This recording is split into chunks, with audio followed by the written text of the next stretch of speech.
We're now in Falkirk, which of course was the place where the Industrial Revolution in Scotland all started. And here, a great iron foundry called the Canals Iron Works that were opened in 1760. After 30 years, it employed 1,000 men and became the biggest iron smelting plant in the whole of Europe.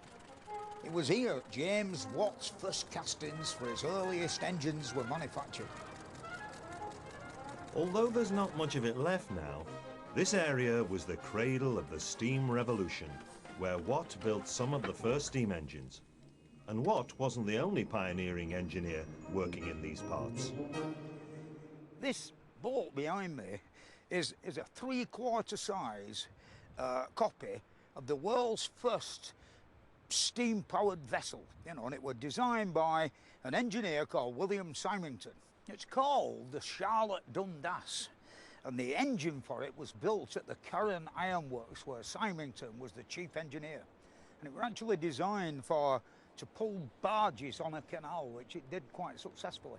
The horizontal engine in it was far in front of its time.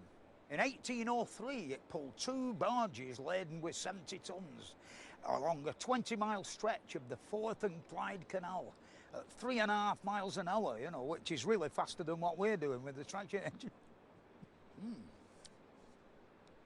Built by the Mackenzie Ship and Boat Yard, eh? The canal owners were very concerned about the wash from the engine or the paddles, and it never really went into service. What a shame, could have, it's so long ago, 1803. He fell in the canal and drowned, did you know?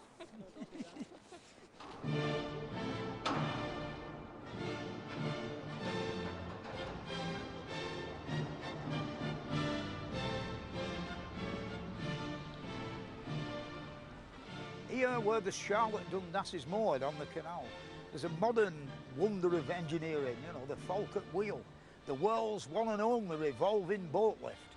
And it's so simple, it makes you wonder why nobody ever thought of it before.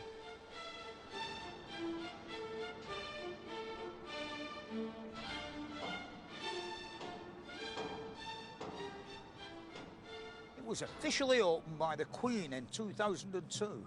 And it did away with the leaden locks that covered an height of 115 feet from the top canal to this canal down here.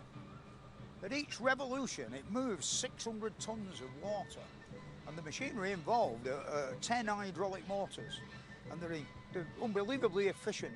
They say that there's the same amount of energy used each revolution as there is in boiling 2 kettles of water. I'd better go and relieve my mate Elf now, who's been faithfully looking after the engine. I'm off for the cheese bussing.